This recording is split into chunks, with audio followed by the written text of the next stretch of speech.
नमस्कार, मैं आपकी होस्ट नेहा और आप देख रहे हैं टीवी द्वापरा। आज हम आपको एक ऐसी ऐतिहासिक यात्रा पर लेकर चलेंगे जिसने भारत की आत्मा को सहेजा और उसे पहचान को गढ़ा। ये कहानी है दिल्ली की, मुगलों के दौर से अंग्रेजों के शासन और आजाद भारत की राजधानी बनने तक की। आइए इस ऐतिहासिक शहर की परत दर परत गहराई से जानते हैं। बात उन दिनों की है जब भारत की राजधानी कलकत्ता थी। 1905 में अंग्रेजों ने बंगाल का विभाजन किया, जिससे विद्रोह की लहर उठ खड़ी हुई। क्रांतिकारियों ने अंग्रेज अधिकारियों पर हमले तेज कर दिए। कलकत्ता अब अंग्रेजों के लिए असुरक्षित और अस्थिर हो चुकी थी। ऐसे में ब्रिटिश हुकूमत ने राजधानी बदलने का फैसला किया।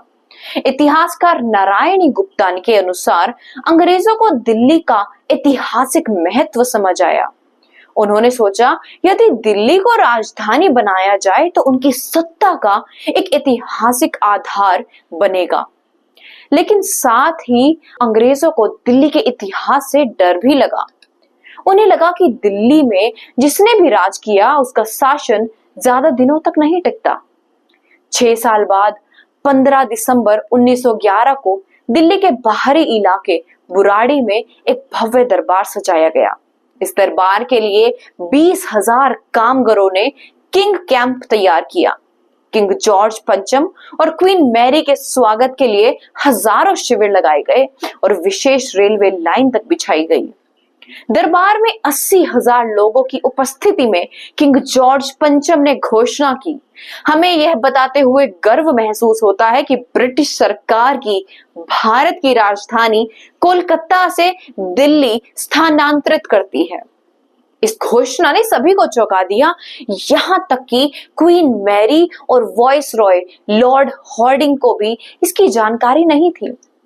इस योजना को सीसेम प्रोजेक्ट नाम दिया गया। इसे इतना गुप्त रखा गया था कि केवल किंग जॉर्ज पंचम और कुछ दर्जन लोग ही इससे वाकिफ थे। दिल्ली का इतिहास इसकी राजनीतिक और सांस्कृतिक शक्ति का प्रतीक है। 1608 में ईस्ट इंडिया कंपनी ने गुजरात के सूरत बंदरगाह पर कदम रखा।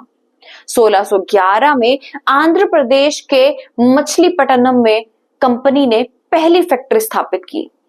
1615 में सर थॉमस रॉ ने मुगल बादशाह जहांगीर से मुलाकात की और उन्हें तोहफे देकर फैक्ट्री लगाने की अनुमति ली। इसके बाद अंग्रेजों ने भारत में धीरे धीरे अपना आधार मजबूत किया। 1803 में मराठों के खिलाफ लड़ाई के दौरान अंग्रेजों ने पहली बार दिल्ली पर एक नियंत्रण किया। उस समय मुगल बादशाह आलम द्वितीय ने सैन्य मदद के लिए अंग्रेजों को बुलाया। पटपड़गंज की लड़ाई में अंग्रेजों ने मराठों को हराया और दिल्ली पर कब्जा जमा लिया। 1857 की क्रांति में दिल्ली एक बार फिर से क्रांतिकारियों का केंद्र बन गई। बहादुर शाह जफर को क्रांतिकारियों ने अपना नेता चुना। 14 सितंबर 1857 को कश्मीरी गेट से लेकर अंग्रेजों ने हमला कर दिल्ली पर कब्जा कर लिया। बहादुर शाह जफर और उनके पूरे परिवार को गिरफ्तार कर रंगून भेज दिया गया। 1912 में नई राजधानी के निर्माण की प्रक्रिया शुरू हुई। किंग जॉर्ज पंचम ने मशहूर आर्किटेक्ट एडविन लुटियंस को नई दिल्ली का नक्शा तैयार करने की जिम्मेदारी सौंपी। लुटियंस के साथ उनके पुराने मित्र हर्बर्ट बेकर भी जुड़े। लुटियंस ने रायसीना हिल को नई राजधानी का एक केंद्र चुना।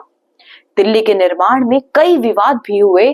संसद भवन का डिजाइन लुटियंस और बेकर के मतभेद का एक बड़ा कारण बना। लुटियंस गोलाकार कोलोजियम जैसे डिजाइन चाहते थे, जबकि बेकर का प्लान त्रिकोणीय था।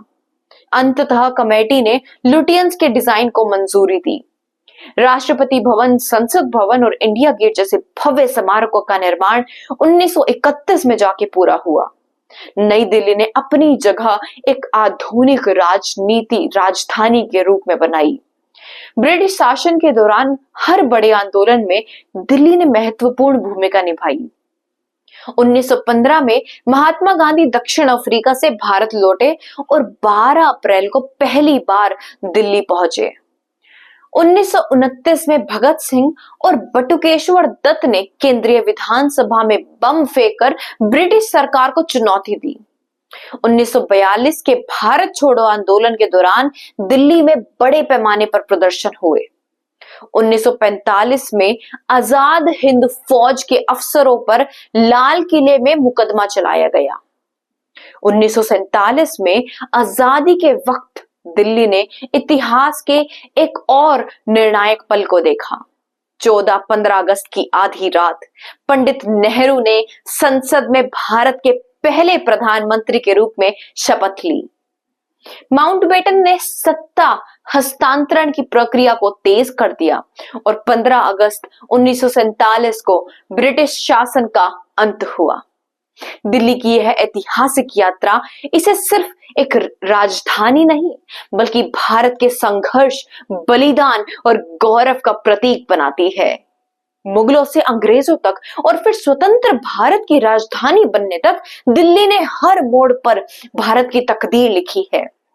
तो ये थी दिल्ली की दिल्ली होने की यानी राजधानी होने की एक पूरी कहानी।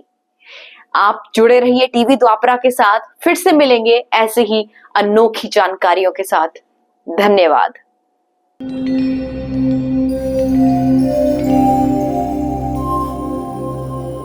टीवी द्वापरा, संभवामि युगे युगे। अगर ये प्रोग्राम आपको अच्छी लगी तो लाइक, शेयर और कमेंट करें। टीवी द्वापरा के प्रोग्राम्स को हमेशा देखने के लिए सब्सक्राइब करें, बेल आइकॉन दबाएं।